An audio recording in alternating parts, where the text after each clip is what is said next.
کہ یہ میں جس کو دوں اللہ سے جو چاہے گا اللہ اسے دے گا. کیا دے گا؟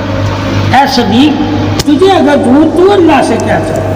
کہا میں سچائی پوری دنیا میں غالب کر سکتا اگر مجھے یہ خطہ مل جائے. فطرت ان کے نفس کی صدیق ہے. ہاں کیا ہے؟ صدیق. یہ تو لقب ہے نا. ٹھیک ہے. تو لقب پہچان ہوتا ہے انسان کے لیے فطرت کی. ٹھیک ہے. انبیاء اور اولیاء نہیں تو انسانوں کے نفس کے مطابق انہیں لقب آتا فرما.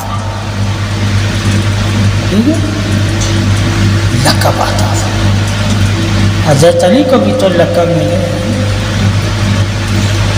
اگر نبی صلی اللہ علیہ وسلم ایک کو ہی دیتے تو وہ سمجھتے وہ نبی صاحب کے نہیں تھے.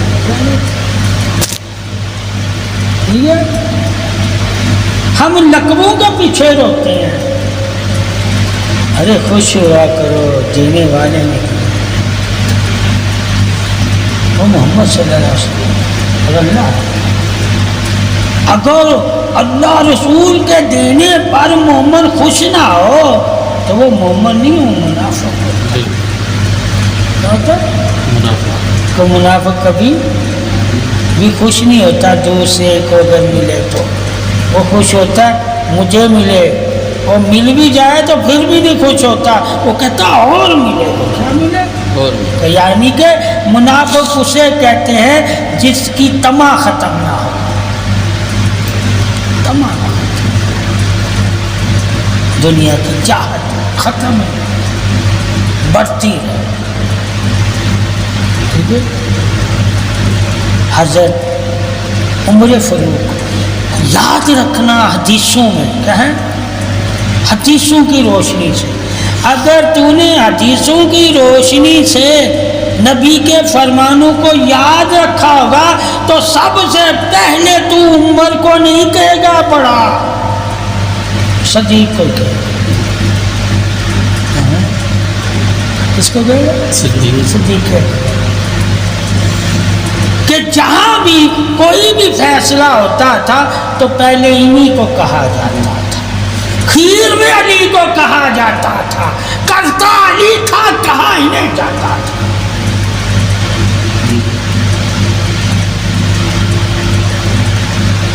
ثابت ہوا کہ جسے آزمانا ہو اسے پہلے نہ بلاؤ.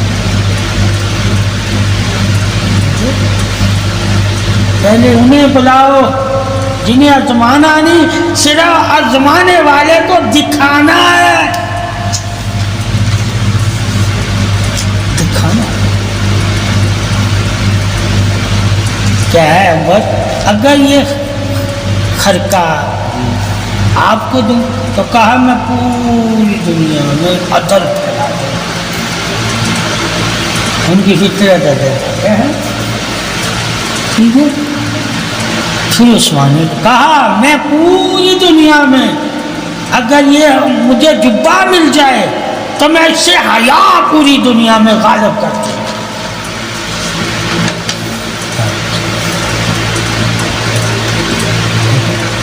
اللہ کو خوش کرنے کا. کس کو؟ اللہ کو. کہا اللہ اس سے بھی نہیں خوش ہے. اے عمر اللہ دل سے بھی نہیں خوش ہے.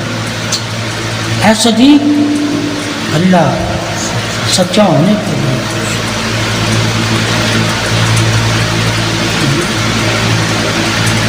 تینوں ذریعے سے پوری دنیا میں تو یہ غالب بھی کر دے اور اللہ نہیں خوش ہو رہا. کیا نہیں ہو رہا؟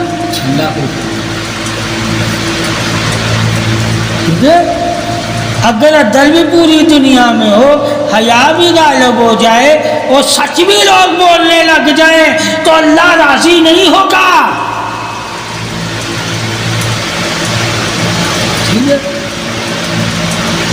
کالی اگر تیرے پاس تو کہا میں عیبوں کو ڈھانپنے لگ جاؤں گا. کہا اللہ ایسے راضی ہے.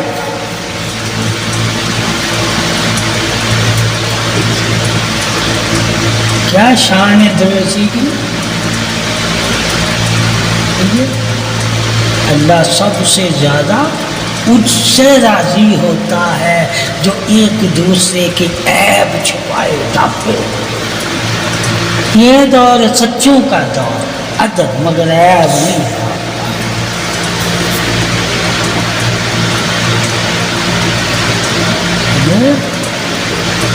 علی اس وقت بھی عیب ڈھانپتا تھا، اور ان کا یہی تھا کہ اگر مجھے اختیار اللہ دے پوری کام تو میں لوگ کے عیبوں کے پرچے ڈال دوں.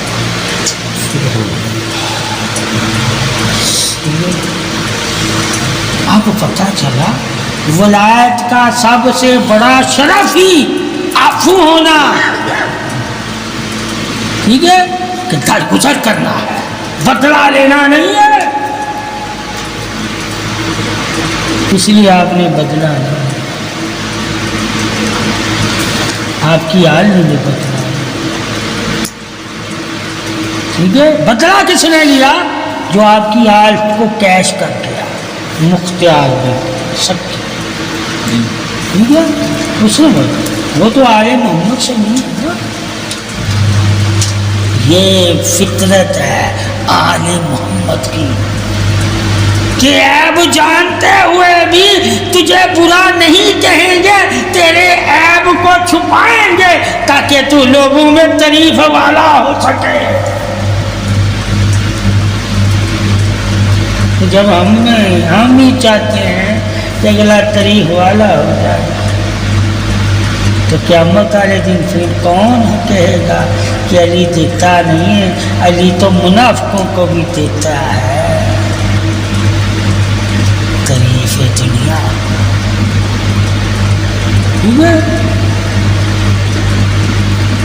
تو دنیا میں ہر کسی کی عزت کا خیال رکھو، چاہے وہ کیا ہے کافر ہی کیوں نہ. تو علی نے اس لیے ہر کسی کا خیال ہر سال میں پردے ڈالے. کیا ڈالے؟ پردے جو ڈلے ہیں وہ علی کی وجہ سے ڈلے ہیں کہ علی ساتھ تھا. اگر علی ساتھ نہ ہوتا تو پردہ کہاں. ٹھیک ہے، یہ کمال ہے. اسی طرح ایک دفعہ اور سرکار نے صدیق اکبر کو مخاطب.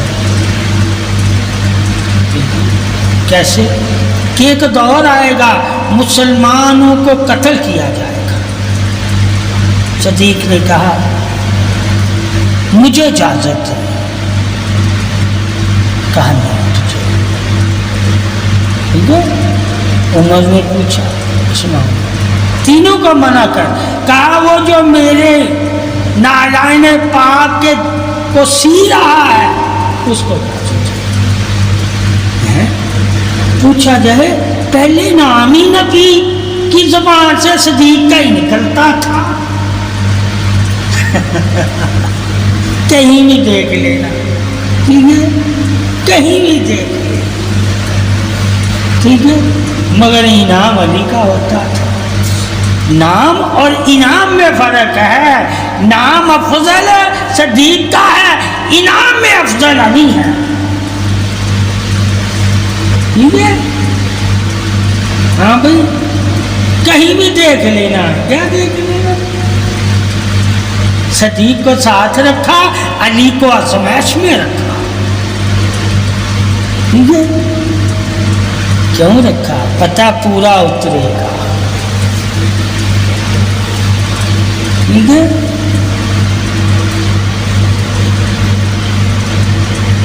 صدیق کہیں رحم نہ کرتے، کہیں قبیلے کی سرداری کی وجہ سے ان کی باتوں میں نہ آ جائے. ٹھیک ہے، وجہ ہے. مگر یہ تو وہی کہے گا نا جو میں کیا چاہتا ہوں. تو جس کو جو اللہ نے نبی کے ذریعے پہچان دی ہوئی ہے اسے تو مانو. ٹھیک ہے. اسی طرح جتنی بھی مار کے ہوئے ہیں سبھی پہلے پہلے پہلے جب کوئی نہیں اٹھتا تھا تو علی اٹھتا تھا. اعلان کیا علی اٹھا پہلے کہا نہیں بیٹھ جو میں دیکھتا ہوں دوسرے اٹھتے. خندق کھودتے وقت وہ کون تھا جو خندق کے وقت للکارا تھا صحابہ کو کہ کوئی ہے تم میں سے جو میرے ساتھ؟ ہاں عبد العزا ایسی نام تھا خود کے نام پہ تھا. ہاں عبد العزا آیا تھا خندق پار کرتے اللہ آج جنت میں بھیجوں گا. ہاں ٹھیک ہے. اس وقت بھی پہلے سب کے نام ٹھیک ہے سمجھ. پھر خیبر میں بھی سب کو پہلے سب کو آزمایا. ٹھیک ہے. عمر کیا فرمانے لگا کہ اس کبھی میرے دل میں بڑا ہونے کا یعنی کہ سپہ سالار بننے کا شوق نہیں بیدار ہوا، مگر جب اللہ کے نبی نے یہ فرمایا وہ میرا بھی محبوب ہوگا اللہ کا بھی محبوب ہوگا جس کو میں کل پرچم دوں گا اور وہ فتح پائے گا. کہا میں ساری رات سویا نہیں تھا. ٹھیک ہے. کس وجہ سے میرے دل میں کبھی یہ خیال نہیں آیا تھا کہ میں چھپا چھپا کروں بڑا کروں، مگر اس دن میرے دل میں کہ آج اللہ کا نبی یہ جھنڈا مجھے عطا فرمائے. کیوں؟ الفاظ ایسے تھے کہ وہ میرا بھی محبوب ہوگا اور اللہ کا بھی. امتی نہیں کہا، جو جہاں کہا ہے وہی وہاں تم نے ادا کرنا. صحابی نہیں کہا.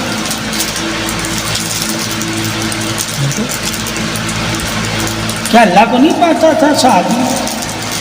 کہا نہیں اب میں صحابی اگر کہوں گا تو صحابی تو سارے ہی ہیں، اب میں محبوب سے کام لوں گا. ٹھیک ہے. تو میں فرماتے ہیں جب صبح ہوئی تو میں زیادہ آگے پیچھے ہوتا تھا نبی کی نگاہوں کے تاکہ نبی مجھے دیکھیں اور مجھے جھنڈا دے دیں. کیا دے دیں؟ مجھے نبی نے نام علی کہا لیا. ٹھیک ہے. تو کہا وہ تو خیمے میں ان کی تو آنکھ ہے. کہا بلا اس نے. کہا اس وقت سارے صحابہ جان گئے کہ اللہ کے ہاں تعریف عظمت کس کی زیادہ ہے، یعنی کہ اللہ ہم سب میں سے کس کو زیادہ اپنا محبوب مانتا ہے. وہی بھی کہا کہ وہ بھی اس سے اتنی ہی محبت کرتا ہے جتنی اللہ رسول اس سے کرتا ہے، اور وہ بھی اللہ رسول سے اتنی ہی محبت کرتا ہے. فرق نہ رکھا محبت. جس کی محبت میں فرق نہ ہو وہ علی ہے. تو ہے فرق نہیں ہے. اگر فرق ہوتا تو پھر علی نہ ہوتا. فرق نہیں کیا گیا حدیث میں. تو اتنا ہی وہ چاہتا ہے جتنا اللہ رسول کا اسے محبوب بنانا چاہتا ہے، اتنا ہی وہ بھی اللہ رسول کا محبوب بننا چاہتا ہے. ٹھیک ہے. فرق نہیں رکھا تاکہ کوئی شک نہ کرے. کیا نہ کرے؟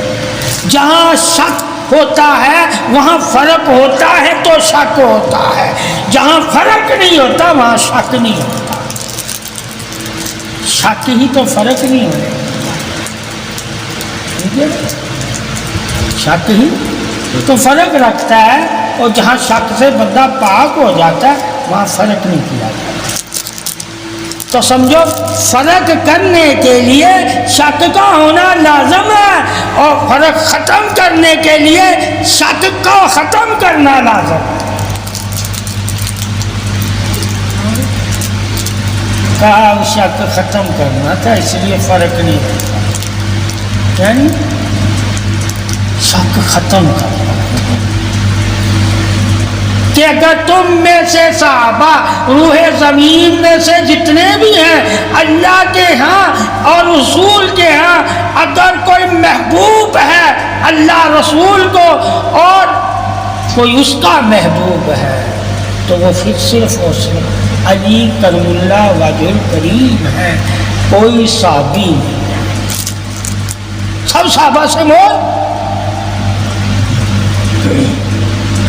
کیسا فیصلہ ہوا کہ یہ صحابی تو ضرور ہے مگر محبوب نہیں ہے، کیا نہیں ہے؟ یہ صحابی تو ضرور ہے مگر شوہر بطول نہیں ہے، فرق ہے۔ یہ صحابی تو ضرور ہے مگر مولا نہیں ہے، فرق ہے، سمجھ گئے؟ یہ صحابی تو ضرور ہے محمد کا بھائی مگر محمد کا بھائی نہیں ہے، محمد کا بھائی ابھی فرق ہے۔ فرق تو صحابی کہہ کے علی میں نہیں کر سکے گا ساری زندگی، صحابیوں میں افضل نہیں ہو سکے گا علی، فرق کرے گا تو افضل ہوگا، ٹھیک ہے؟ جب تو صحابہ میں سے فرق ہی نہ کرے تو پھر افضل نہیں، پھر صدیق اکبر ہی افضل، ٹھیک ہے؟ اور جب تو فرق کرے گا جس طرح اللہ نے فرق کر کے دکھایا اور سارے صحابہ کو بتایا، وہی تو جو فرق بتائے گا دکھائے گا تو پھر وہ افضل ہے، ٹھیک ہے؟ تو کہاں کہاں افضل بنا کے دکھایا،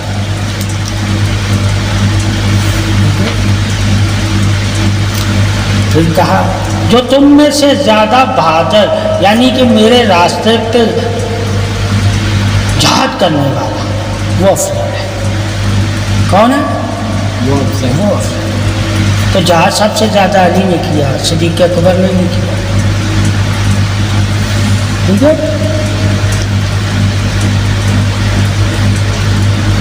اور پھر کیا کہا جو شہید ہوتا ہے وہ افضل ہے، ٹھیک ہے؟ صدیق اکبر شہید نہیں، ہاں افضیلیت یہاں ایک ہوتا فضیلت والا بننا، ایک ہوتا ہے بنانا، ہم نے بنایا ہے افضل صدیق اکبر کو، علی بنا ہے افضل صدیق اکبر سے، اور سے میں بڑا یعنی خلافت کی وجہ سے افضل بنایا، چاہے نبی نے مسلح دے کے بنایا، ٹھیک ہے؟ بنایا، حکم نہیں آیا، کیا نہیں آیا؟ حکم نہیں آیا جبریل اور خدا کی طرف سے، کیا صحابہ نے کہا کہ سرکار نماز تو آج آپ نماز پڑھائیں، ٹھیک ہے؟ اسی طرح صحابہ نے کہا کہ آپ خلیفہ بنیں، کیا پسند، کیا ہے؟ پسند، تمہاری پسند، تم جس کو خلیفہ بناؤ گے وہی تمہارا خلیفہ ہوگا، تمہاری پسند،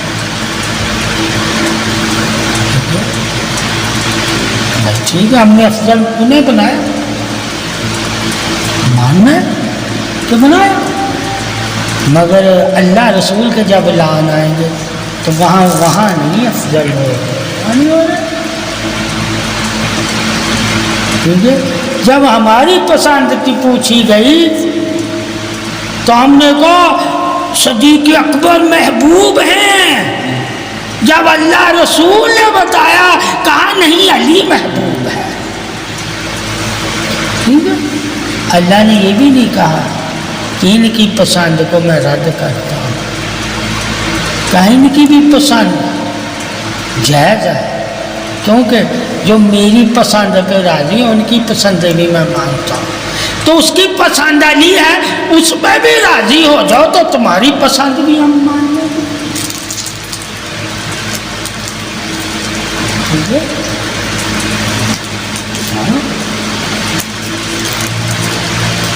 ورنہ ہم تمہاری وجہ سے راضی ہو جائیں گے. کہ اللہ بھی کہتا ہے میں اپنی مخلوق کی باتیں سنتا ہوں اور ان کے لیے میں رحم کرتا ہوں.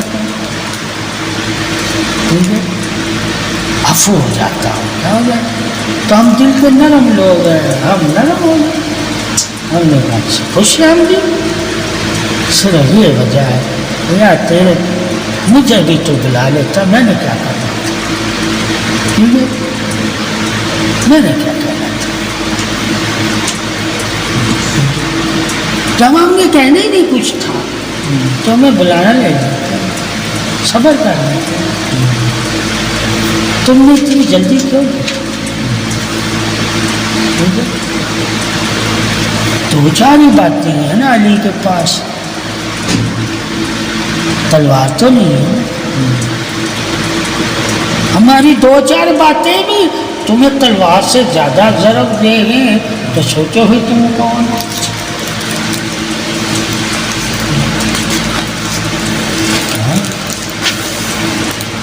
ہم علی کی تعریف اگر کریں صرف 3 اعتراض کے اوپر تو تم ہمیں گستاخ ہو پتہ نہیں کیا کیا کہہ دیتے ہیں. تو سب سے پہلے علی کو کہو نا وہی بات جو ہمیں کہتے ہیں.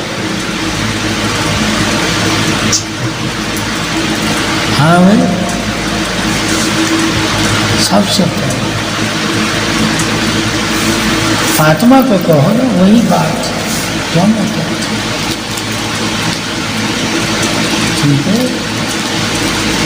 کہ صدیق اور فاطمہ صحابہ کی باتیں نہیں مانتی تھی تو وہ کون ہوئی پھر؟ کون ہوئی؟ سب سے پہلے گستاخ صحابہ، یعنی کہ صحابہ کی عظمت کو نہیں مانتی تھی. وہ کہتی تھی نہیں میں اور میرا باپ افضل ہے. اور حسن حسین بھی یہی کہتے تھے کہ تم لوگ میرے نانا کے منبر پہ اوپر نیچے اتر. یا وہ حدیثیں چھوڑ دو. کہو کہ نہیں ہم حسن حسین کے نانا کے منبر پہ نہیں ہیں. اس نے مانا کہ صحیح جا رہا ہے، نیچے اترا. کہا وہ تو اس وقت بھی افضل تھے جب تم خلیفہ تھے.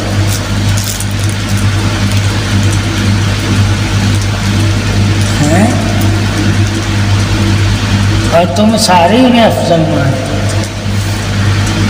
خلافت ملنا فضیلت نہیں ہے. ٹھیک ہے. اگر خلیفہ فضیلت ہو تو باقی صحابہ کا کہاں ہے جن کو خلافت نہیں.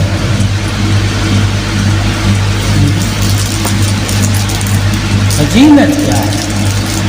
کہا جو اللہ کے نبی اور اللہ کے فرمان ہیں جن کے بارے میں جیسے کہ صدیق کو کیوں فضیلت عطا کی، عمر کو کیوں بڑا بنایا، وہی فضیلت. خلافت کی وجہ سے کوئی فضیلت نہیں. پہلے ہی فضیلت والے ہیں تو ان کو چنا کے خلافت دی گئی کہ یہ نبی کے زیادہ تھے. ٹھیک ہے. اب عمر کو یا صدیق کو غربت کی وجہ سے ہم افضل مانتے ہیں. اس کی وجہ سے کہ زیادہ کہاں علی سے زیادہ کوئی قریب ہو سکتا ہے. یہاں قربت بچپن سے ہی ہے. یہاں قربت واچمان سے.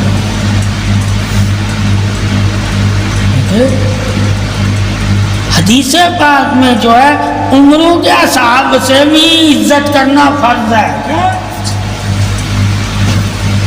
عمر کے اصحاب سے ہم نے انہیں عمر کے اصحاب سے عزت دی ہے، روحانی مرتبوں کے اصحاب سے نہیں. ادھر عمر کے حساب سے بھی ہے، روحانی مرتبوں کے حساب سے. ٹھیک ہے. کہا وہ چاہے بوڑھا شخص کیسا بھی ہو، بوڑھا شخص، صحابی کا نام نہیں لیا کہ اگر صحابی بوڑھا ہو، صحابی بوڑھا ہو تو پھر حدیث کیا کہے گی، پھر اس کی کتنی عزت ہوگی. اس کی عزت اسی طرح کرنا جس طرح محمد صلی اللہ علیہ وسلم کرتے ہو.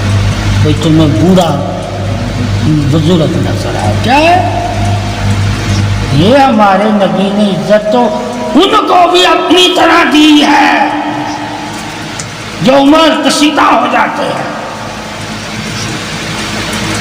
اس میں ایمان اور کلمہ شرط نہیں رکھا. یعنی کہ رکھا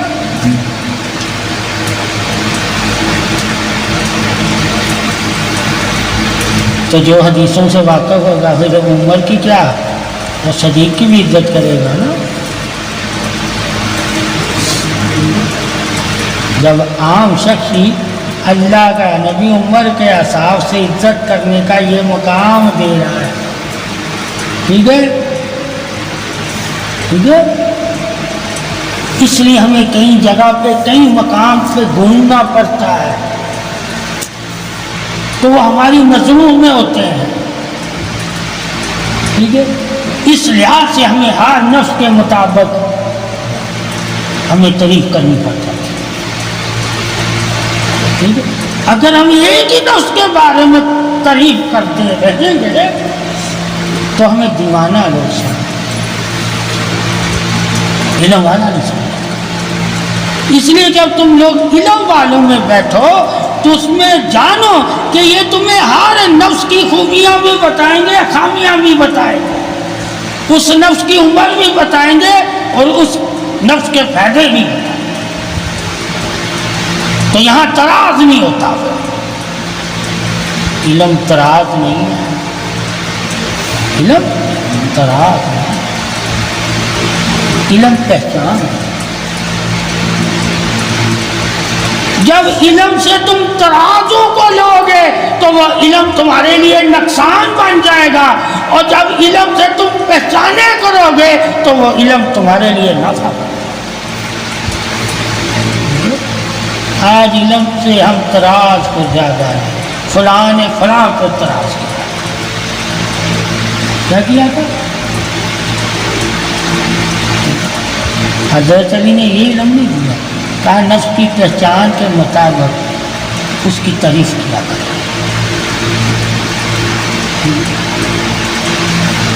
اس کی جتنی اس میں خوبی ہو اتنا ہی اس کے بارے میں بتاؤ، اور جتنے اس میں نقصان ہو وہ بھی لوگوں کو بتاؤ.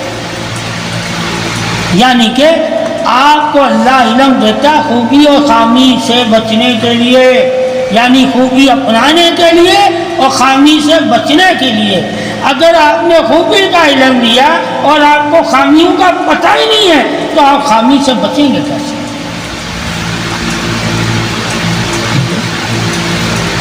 اس لیے ہر نفس کے بارے میں جاننا لازم ہے. ٹھیک ہے. اس لیے نبی نے کہا میرا نفس، ٹھیک ہے، علی، فاطمہ، حسن، حسین،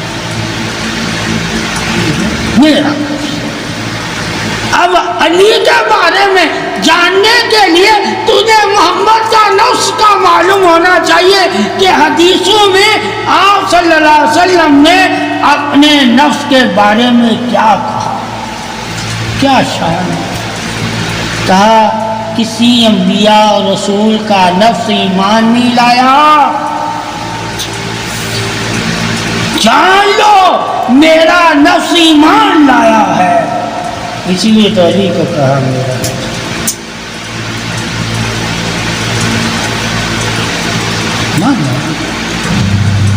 کہا کسی کا نفس نور نہیں ہے، میرا نفس نور ہے، یعنی کہ ایمان لے آئے، جو ایمان لے آئے وہ نوری ہو جاتا ہے، اور باقی کسی کا نفس ایمان ہی نہیں لایا وہ اس کے پاس نور نہیں۔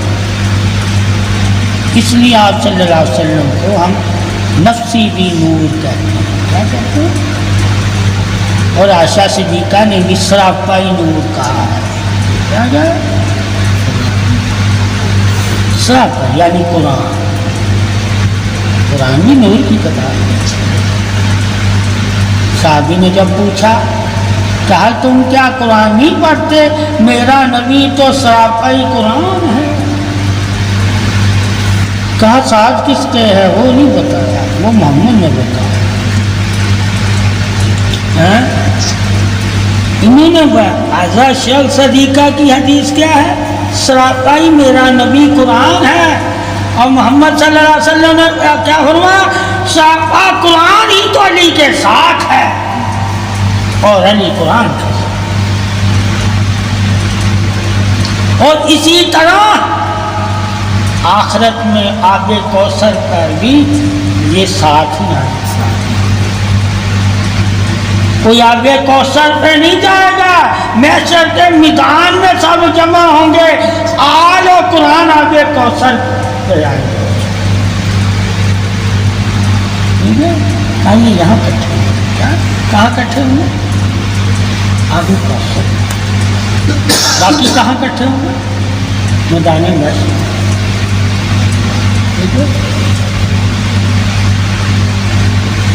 لائنیں بن کر، ان کی لائن نہیں بنی، یہ میرے ساتھ ہے۔ کوئی امتی، کوئی صحابی آپ صلی اللہ علیہ وسلم کے اس دن ساتھ نہیں،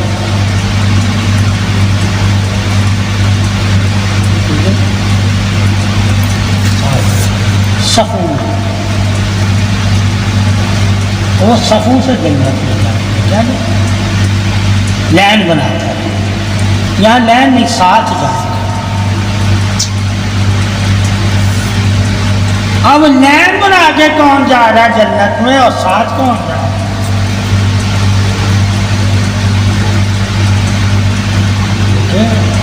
حسن حسین فاطمہ اور محمد صلی اللہ علیہ وسلم ایک ساتھ ہیں،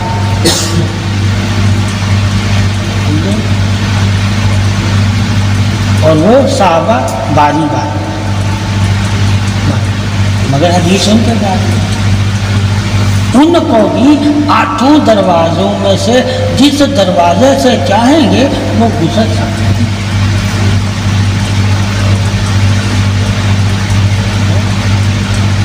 کون گزرے گے؟ جنہوں نے اپنی چاہتیں چھوڑ کر اللہ رسول کی چاہتوں کو اپنی چاہت بنایا، اللہ اس دن ان کی چاہت ان کے قدموں میں رکھے گا، یعنی کہ جنت، ان کے قدم جنت میں ہوں، جس کا قدم جنت میں ہوگا وہ وہی تو ہوگا جس نے اللہ کی چاہت کو اپنایا، پھر اللہ اسے اس کی چاہتیں دی۔ اس کی چاہتیں کیا تھی؟ دنیا میں بادشاہ ہوتا، میں مالدار ہوتا، میں راہ تالا ہوتا، میرے غلام ہوتے، اللہ کہتا سب میں اب تمہیں دوں گا جو جو تمہیں چاہا۔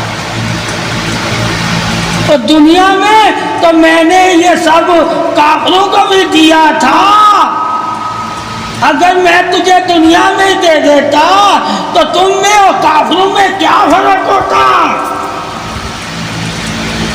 مگر آج میں صرف نہیں دیکھتا ہوں جو میرے کافروں کا ٹھکانہ جانا، پھر اللہ کہتا ہے میں تاج تکیے چھوڑ دوں، اور کافروں کو اس روز کوئی سہولت نہیں، کیونکہ دنیا کافروں کے لیے جنت ہے، کیا ہے، اور مومنوں کے لیے قید ہے۔ آج مومن دنیا کو جنت بنا رہا ہے، کافروں کو دیکھ کے، ان کی جنت دیکھ کے، ان کی عیاشیاں دیکھ کے، ان کی سہولتیں دیکھ کے، ان کی من مرضیاں دیکھ کے، اور ان کی لباس، ان کے دبدبا دیکھ کے، ان کی دولت دیکھ کے مسلمان وہی چیز اپنے آپ حاصل کرنا چاہتے جو یہودی، نصرانی اور کافر کے پاس۔ اللہ نے ان کو دنیا میں جنت دے دی کہ اپنی مرضی سے، جس طرح جنت میں مومن اپنی مرضی سے جس چیز کو چاہے گا اس چیز کو اللہ اس کے سامنے لے آئے گا، اسی طرح کافر، یہودی، منافق، مشرکین جس طرح چاہتے ہیں ویسے ہی دنیا اپنی مرضی سے بنا لیتے ہیں، اس طرح، کیونکہ ان کی چاہت ہی دنیا ہے، اور مومن دنیا کی چاہت سے منہ پھیرا ہوا ہے، مومن کی چاہت ہی جنت ہے، اور جو مومن ہوگا وہ ان کی چاہتوں سے منہ پھیر لے گا، جو دیندار نہیں یعنی کہ کافر، منافق، مشرکین ہے، اور جو کافر، منافق، مشرکین سے منہ پھیرے گا وہ ان کی چاہتوں کو بھی نہیں اپنائے گا، کہ ان کی چاہت ہی مال و در تھا، دنیا کو جنت بنا۔ اس لیے ان کے پیچھے جو پہلے بھی آئے کافر، انہوں نے بھی دنیا کو جنت ہی بنانا چاہا،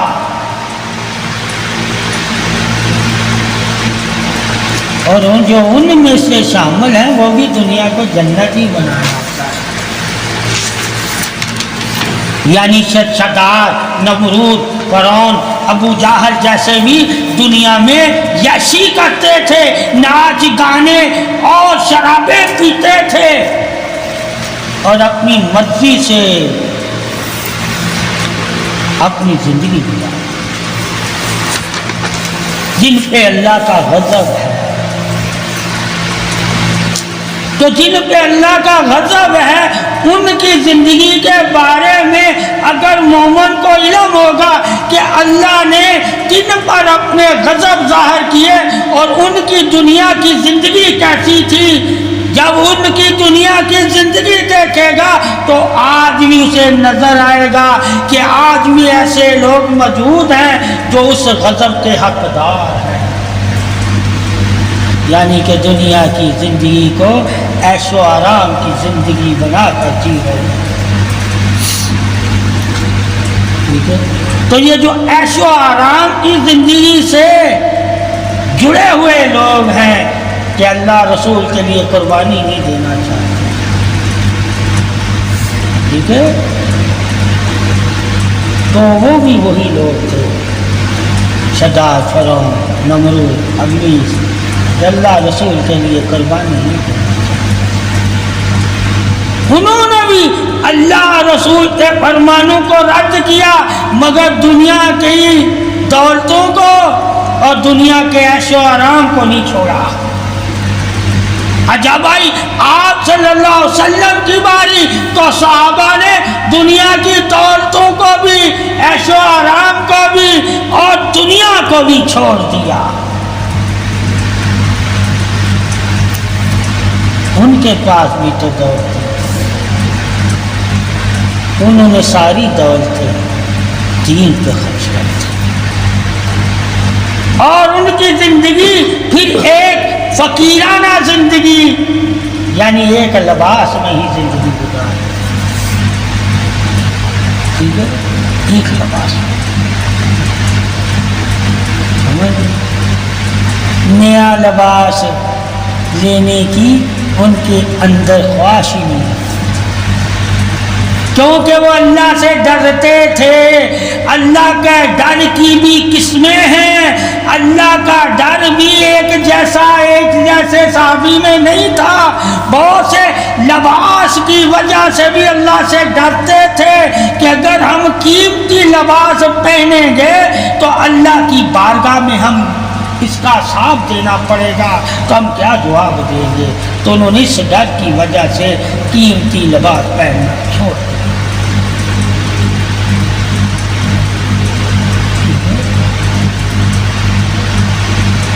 اس ڈر کی وجہ سے جو اپنا لباس قیمتی پہننا چھوڑ دے صرف اللہ کے لیے، تو انہوں کے ایمان پر سے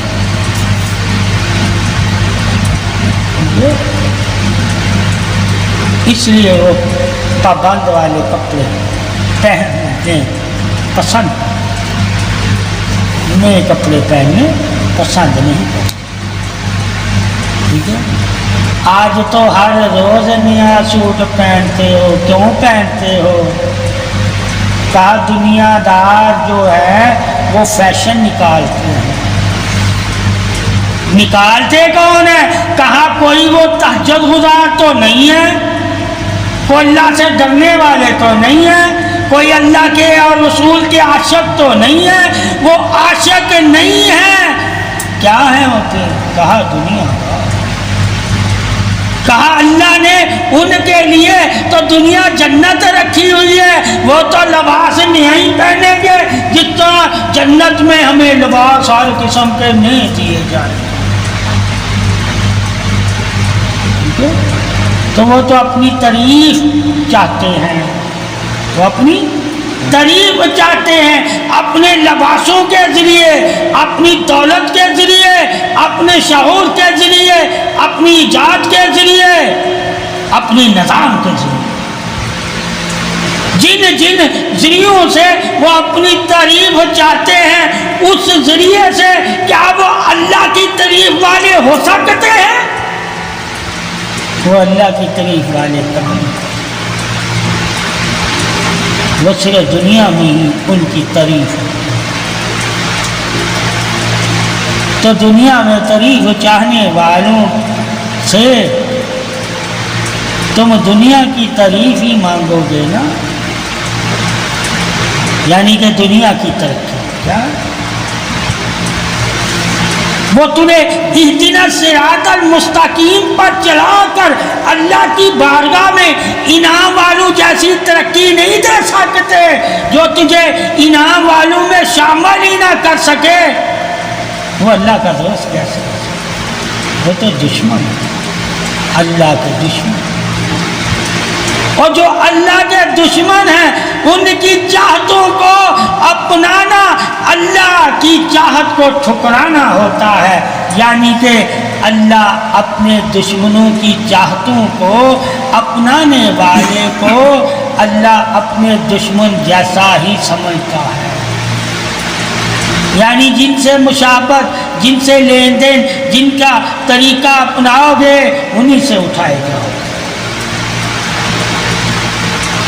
کلمہ پڑھ کر بھی تم اگر مسلمان، یعنی کہ کلمہ پڑھ کر بھی تم آپ صلی اللہ علیہ وسلم کے طریقے نہیں اپناتے تو کلمے والے کو تم دھوکہ دے رہے ہو، اور دھوکہ دینے والا ہی منافق ہوتا ہے۔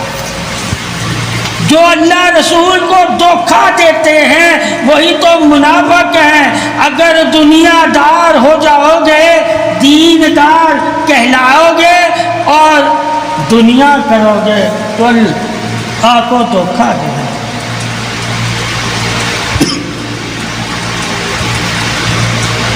اس وجہ سے صحابہ کرام نے دنیا کے عیش و آرام کو چھوڑ دیا، انہوں نے دنیا اپنی جنت نہیں بنائی۔ اسی طرح انہوں نے دنیا کی کسی چیز سے دل بھی نہیں لگایا تھا تاکہ چھن جائے تو کہیں دکھی نہ ہو، ٹھیک ہے؟ آج ہم سے دنیا کی کوئی چیز چھین جاتی ہے تو آپ اپنا ہی چہرہ دیکھ لیں، کتنا دکھی رہنا پڑتا ہے.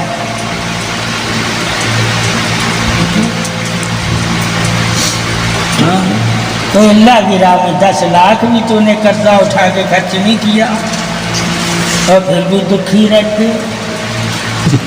ٹھیک ہے، پوچھا جائے یہ دکھ تو فطرتی دکھ ہے جو تمہارے نفس کی وجہ سے ہیں، اور تمہاری غلطیاں اور تمہارے لالچ اور تمہارے طمع. مگر اللہ رسول کے دکھ تو تمہیں کبھی دیکھے، انہیں تمہارے بخشش کے دکھ ہوتے ہیں کہ یہ بخشے کیسے جائے. محمد کو دکھ صرف ایک ہی ہونا چاہیے، بخشش، کہ دکھی ہو جائے اللہ کے آگے بخشش کے لیے کہ اللہ میں دکھی ہوں، جب تک تو مجھے بخشے گا نہیں میں خوش نہیں ہو سکتا.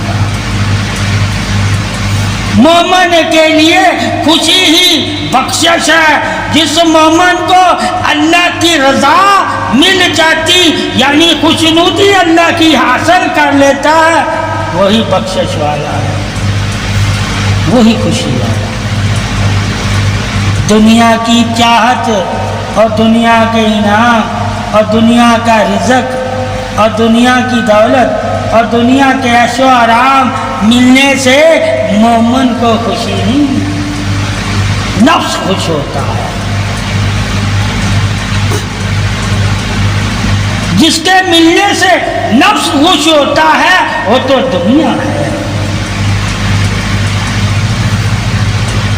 اور جس کے ملنے سے مومن خوش ہوتا ہے وہ تو اللہ رسول ہے. اللہ رسول جسے مل جاتا ہے کیونکہ وہ ہوئی خوش نصیب. اور اللہ رسول کسے ملتا ہے؟ جو اللہ رسول سے ملنے کی تمنا رکھے، یعنی کہ جستجو رکھے اور ان کے نقش قدم پہ چلے. جو اللہ کے راستے پہ چلتا ہے اللہ اسے ہی ملتا ہے، اور جسے اللہ ملتا ہے وہی تو مومن ہے. مال و دولت تو شداد کو بھی ملا، فرعون کو بھی ملا، نمرود کو بھی ملا، سب بادشاہ تھے، سب نے اپنی مرضی کی زندگی گزاری، مگر اللہ رسول کے حکموں کو. نظام ان کے بھی بہت اچھے تھے مگر ایمان ان کے نہیں تھے. ارے نظام دنیا کا جتنا مرضی تو اچھا بنا لے، اگر تو ایمان والا نہیں بنتا تو نظام تجھے اللہ کی بارگاہ میں بخشوائے گا نہیں. تجھے اللہ کی بارگاہ میں نظام نے نہیں بخشوانا، ایمان نے بخشوانا. اور ایمان والوں کا نظام کیا ہے؟ کہا اللہ کو راضی کر. جس کام سے اللہ راضی ہوتا ہے وہی کام ایمان والے کرتے ہیں، اور جس کام سے اللہ رسول منع فرما دیتا ہے اس کام سے ایمان والے باہر. ٹھیک ہے؟ اور اللہ رسول کا کیا فرمان ہے؟ ایمان والے وہی ہیں جو اللہ رسول کی اطاعت کرتے ہیں. زندگی تو جانور بھی گزارتا ہے، زندگی تو کافر بھی گزارتا ہے، زندگی تو منافق بھی گزارتا ہے، زندگی تو ہر جاندار گزار رہا ہے، مگر اطاعت ہر کوئی نہیں کرتا. یعنی کہ اطاعت والی زندگی گزارنا وہ زندگی ایمان والوں کی زندگی کہ جیسی زندگی آپ صلی اللہ علیہ وسلم کو پسند ہے ویسی ہی زندگی گزارو، اور جو آپ صلی اللہ علیہ وسلم کو پسند نہیں ہے ان والی زندگی مت گزارنا. جو زندگی آپ صلی اللہ علیہ وسلم، آپ صلی اللہ علیہ وسلم کو کیسی زندگی پسند ہے وہ بھی ہے کیسی، پاکی والی، عبادت والی، نیکی والی، عزت والی، دبدبے والی، خیرات والی، صدقے والی، زکوٰۃ والی، فخر والی، ٹھیک ہے، عاجزی والی، رحم دلی والی، درگزر والی، بخشش والی، انعام والی، ٹھیک ہے، سیدھے راستے والی، سچ والی، عیبوں پہ پردے ڈالنے والی، ایسی زندگی اللہ اور رسول۔ اور کافر تو اپنے عیبوں پہ بھی نہیں پردے ڈالتے، وہ تمہارے عیبوں پہ کیا پردے ڈالتے؟ یعنی وہ ننگے ہیں جن کو اپنے جسم کی حیا کا نہیں پتا، انہیں تمہارے دین کی حیا کا کیا پتا ہو؟ ان سے کیا سیکھو گے کہ حیا کیا؟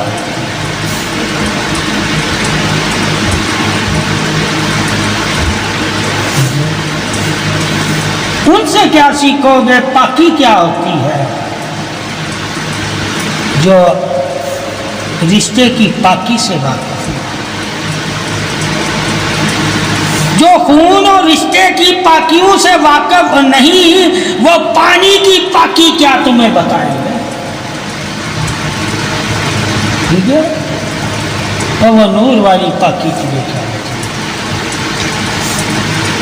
جن کو ماں باپ کے دودھ اور ماں باپ کے نطفے کی پاکی کا علم ہے کہ اللہ تعالیٰ نے یہ باپ کے حرام نطفے کو پاک کیسے کیا ہے، اور ماں کے دودھ خون کو دودھ کیسے بنا دیا،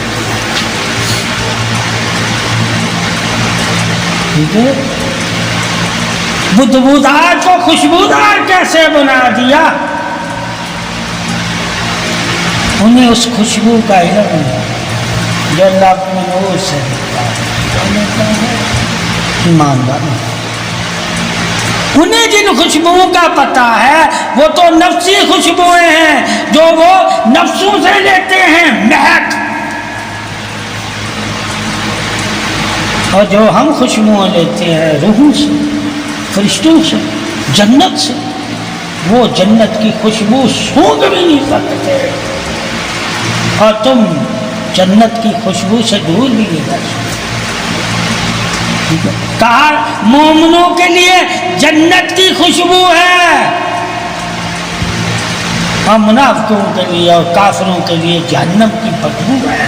وہ بدبو کو خوشبو سمجھتے ہیں، جنہیں اللہ حرام کہتا ہے، جن خوشبوؤں کو اللہ حرام کہتا ہے انہیں وہ حلال کہتے ہیں، اور جنہیں اللہ حلال کہتا ہے ان کو ان کی خوشبو کی تعریف ہی نہیں آتی۔ ٹھیک ہے،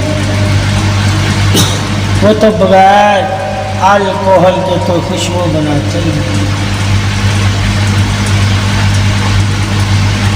ٹھیک ہے، اللہ نے بغیر الکوہل کے ہر خوشبو، اللہ کی بنائی ہوئی خوشبو ہمیشہ معطر اور پاک ہی رہے گی، اور ان کی بنائی ہوئی خوشبو ہمیشہ ناپاک۔ یعنی کہ وہ ملاوٹ کرتے ہیں، اللہ ملاوٹ پسند نہیں۔ تم ملاوٹ والوں کو کہتے ہو کہ یہ ہم سے زیادہ ترقی کر رہے ہیں، تو تمہیں بھی دھوکہ دے اور خود بھی دھوکہ دے۔ تو دھوکہ دینے والے اور دھوکہ کھانے والوں جیسا مسلمان کو نہیں بننا۔ ان کی ترقی دھوکہ ہے، ٹھیک ہے، اور مومن کی ترقی نور ہے، ہمیشہ ہے۔ دھوکہ اسے کہتے ہیں جو آج کام آیا اور کل گلے میں پڑ گیا، ٹھیک ہے، سمجھو وہ دھوکہ۔ جو آج کام آیا اور کل گلے کا ہار بن گیا، سمجھو وہ دھوکہ نہیں تھا، وہ طریق خوشبو صدا۔ تو ہماری ترقی کیا ہے؟ اہدنا الصراط المستقیم، کہ دین کے راستے پہ چلنا اور دین کا کام کرنا، اور دین جن جن چیزوں کو حلال کرتا ہے انہیں لینا، جنہیں حرام کرتا ہے ان سے دور ہو جانا، اسی میں ہماری ترقی، یعنی اطیع اللہ و اطیع الرسول میں ہماری ترقی ہے، گوروں کی ترقیوں میں ہماری ترقی نہیں ہے۔ اللہ رسول کی محبت اور اللہ رسول کی پیروی میں ہماری کامیابی ہے، کسی اور کے پیچھے چلنے میں ہماری کامیابی نہیں ہے۔